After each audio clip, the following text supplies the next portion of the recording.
ఇప్పుడు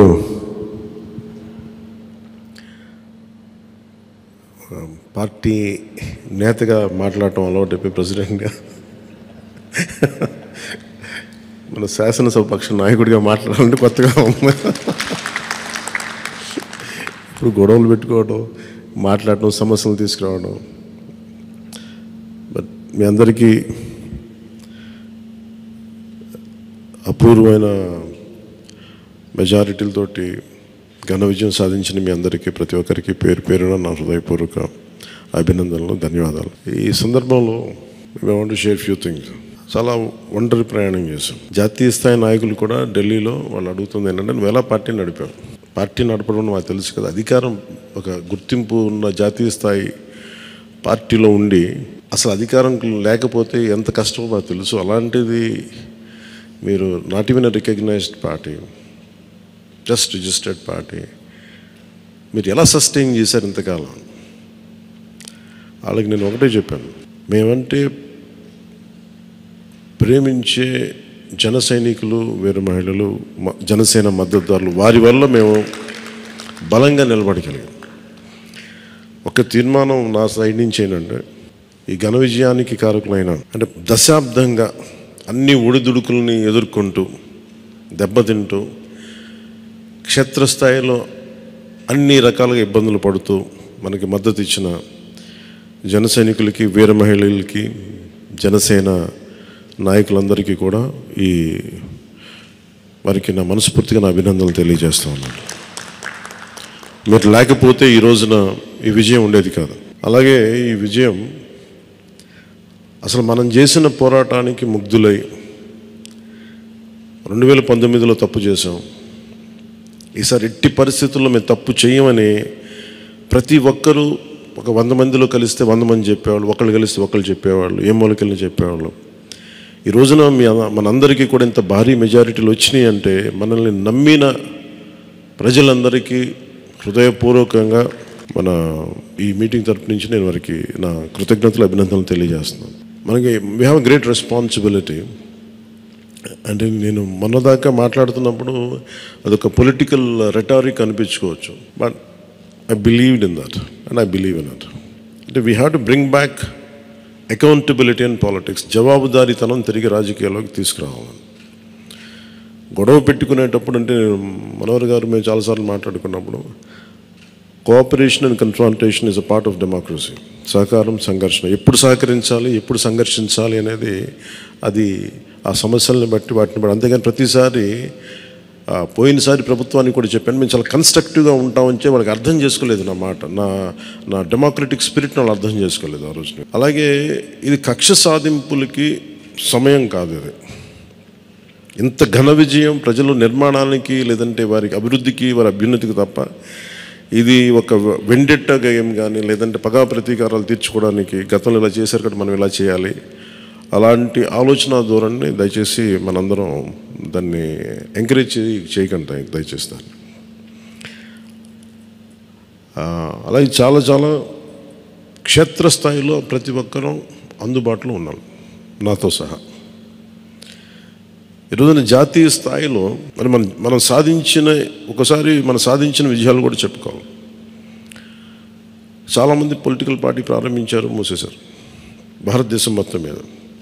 even from Punjab నుంచి ఎవరో వచ్చి మాట్లాడుతున్నారు, వాళ్ళ అకాలీదళ్ ఫ్యాక్షన్ ఒకటి. మా నాన్నగారు స్టార్ట్ చేశారు, మేము స్టార్ట్ చేసి ఇనిషియేట్ చేసి ఆఫ్ చేసేసుకోవాల్సి వచ్చిందని. మన ఎన్నికలకి మనం సాధించింది from a registered political party నుంచి రికగ్నైజ్డ్ పొలిటికల్ పార్టీ. అండ్ రెండు, నెవర్ బిఫోర్ ఇన్ భారత్ పోటీ చేసిన అన్ని స్థానాల్లో భారీ మెజారిటీలతోటి గెలుపొందటం 100% స్ట్రైకింగ్ రేట్, 100%. అంటే మన మీద ఎంత విశ్వసనీయత ఉంది, అంటే ఎంత విశ్వాసం ఉంది ప్రజలకి, ఎంత నమ్మారు, ఇది వాళ్ళు చేసి చూపించారు. 2019లో ఎలక్షన్లు అయిపోయిన వెంటనే మేము తప్పు చేసాం, మేము నీకు నిలబడతామని చెప్పి అది ఈ రోజున మనకి మద్దతుగా నిలిచిన ప్రజలందరికీ కూడా ఇంకొక మారు చాలా చాలా ప్రత్యేకమైన ధన్యవాదాలు. అలాగే 2 పార్లమెంట్లు కట్టాం. అంటే దాదాపు మీరు చూస్తే 2 పార్లమెంట్లు మనం ఇవి తీసుకుని దాదాపు ఒక 45 స్థానాల్లో మనం ప్రభావితం ఉన్నట్టు ఖచ్చితంగా డైరెక్ట్గా. అలాగే మన టీడీపీ, మన ఎన్డీఏ కూటమిలో మిగతా పార్టీల విజయానికి కూడా మేము ఎంత బలంగా నిలబడ్డామో మీ అందరికీ తెలిసింది. ఓట్ ట్రాన్స్ఫర్ ఎంత బాగా జరిగిందో. ఫస్ట్ టైం చాలా అవేకెండ్ ఓటింగ్ జరిగింది, చాలా రెస్పాన్సిబుల్ ఓటింగ్ జరిగింది.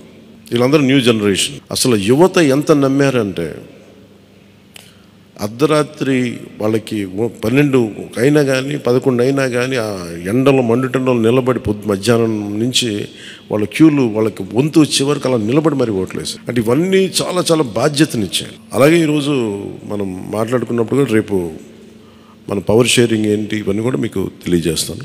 ఇది మన ప్రతి ఒక్కరికి నా ఉద్దేశం మనందరం అందుబాటులో ఉండాలి.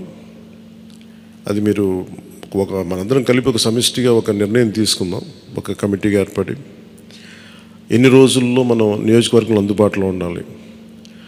అలాగే ప్రభుత్వానికి సంబంధించి సమస్యలకు సంబంధించి ప్రజలకి ఎంతంత ఏ అవసరాలు ఉంటే మనం ఎలా అనుసంధానం చేసుకోవాలి మిగతా మన ఎన్డీఏ పార్ట్నర్స్ తోటి. అలాగే కేంద్రంలో ఇప్పుడు మనకి చాలా చోట్ల మన నియోజకవర్గాల్లో బ్రిడ్జ్ ఒక్కోసారి ఓవర్ బ్రిడ్జెస్ కానీ ఇవన్నీ కేంద్ర పరిధిలో ఉంటాయి. అవన్నీ మీరు చేయాల్సింది ఏంటంటే మన నియోజకవర్గపు సమస్యలు ప్రాధాన్యత అంటే యాజ్ పర్ ప్లీజ్ ప్రయారిటైజ్ చేసి మనం కొన్ని కేంద్రం ద్వారా జరిపించాల్సినవి ఉంటే అది చేద్దాం. అలాగే ఇది మనం దేనికోసమైతే నిలబడ్డామో మాట ఇచ్చామో వాటికి నిలబడతాం. అలాగే పాలకొండకి మనం వెళ్ళినప్పుడు అక్కడ ఏనుగులు వచ్చి పంట పొలాలు ధ్వంసం చేస్తాయి. ప్రతి చిన్న చిన్న సమస్య. అలాగే irrigation projects, minor irrigation projects వీటికి చాలా తక్కువ నిధులతోటి 20-25 కోట్లతో అయిపోయే పనులు చాలా ఉన్నాయి. అండ్ మేజర్గా మన ఎలక్షన్స్లో మనం చెప్పింది విద్య, వైద్యం, ఉపాధి, సాగునీరు, తాగునీరు అండ్ లా అండ్ ఆర్డర్. ప్రజల మాన ప్రాణ ఆస్తుల సంరక్షణకి మనం చాలా చాలా జవాబుదారీతనంగా ఉండాలి. అలాగే మనకిచ్చింది ఇది ఎందుకంటే నెక్స్ట్ జనరేషన్ వచ్చింది, అది మనందరం అర్థం చేసుకోవాలి. పాత తరం రాజకీయాల్లాగా కూర్చోబెట్టి మనం పవర్ని ఎక్సర్సైజ్ చేస్తామంటే కుదరదు. ఎందుకంటే ప్రజలు ఎంత మద్దతుగా నిలబడ్డారో వాళ్ళు అంతే బలంతో మనం నిలదీయగలరు. అది మనం దయచేసి మర్చిపోతుంది. నాతో సహా నేను మర్చిపోదాన్ని. అందుకని లెటర్స్ బి వాళ్ళు ఒకసారి కోపంతో ఒక మాట మాట్లాడినా అసహనంతో అది మనం భరించాలి తప్ప. అలాగే విమర్శించేటప్పుడు కూడా దయచేసి అది పర్సనల్ అటాక్స్ ఎవరికి కలగండి. వాళ్ళని మీరు చూశారు కదా, పోయినసారి ఆయన గత ప్రభుత్వాన్ని హ్యాండిల్ చేసిన ముఖ్యమంత్రి గారు ఎన్ని మాట్లాడి నేను ఎందుకు స్పందించలేదు వ్యక్తిగతంగా అంటే అది ఆ ప్రెసిడెంట్ ఆపేద్దామని మనం ఎక్కడ చేయాలి. అలాగే పార్టీ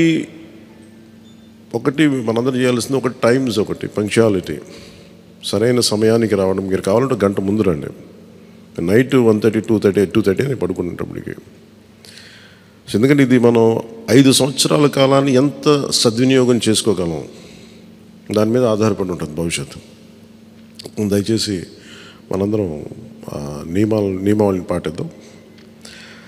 కొంత మనలో కూడా మనం వన్స్ ఇన్ ఎ వైల్ మనందరం కూర్చొని మేబీ ఓవర్ లంచ్, ఒక ఈవినింగ్ ఒక చాయ్ పే చర్చ లాగా ఏమేం చేయాలి. అలాగే మనం కూడా కొంత కలుపుగోలుతనం చూపించాలి మిగతా పార్టీలు, మన ఎన్డీఏ కానీ బీజేపీ, మన ఎన్డీఏ పార్ట్నర్స్ అందరికీ కూడా. అంటే మనం ప్రత్యేకించి మనం ఎక్స్క్లూజివ్గా ఉండకుండా అందరితో మమేకం అవ్వాలి. At the same time not losing our identity. అందుకని ఇవన్నీ దృష్టిలో పెట్టుకొని ఇప్పుడు మనం ఢిల్లీలో మనం చేసినట్టుగా మన ప్రధానమంత్రి గారి పేరుని నన్ను కూడా ప్రతిపాదించినట్టుగా ఈ రోజున రాష్ట్ర ఎన్డీఏ నాయకులు మనం ఎన్నుకోవాలి. మీ అందరికీ ఇంకొక మారు ధన్యవాదాలు తెలుపుకుంటాం. Thank you. జై హింద్.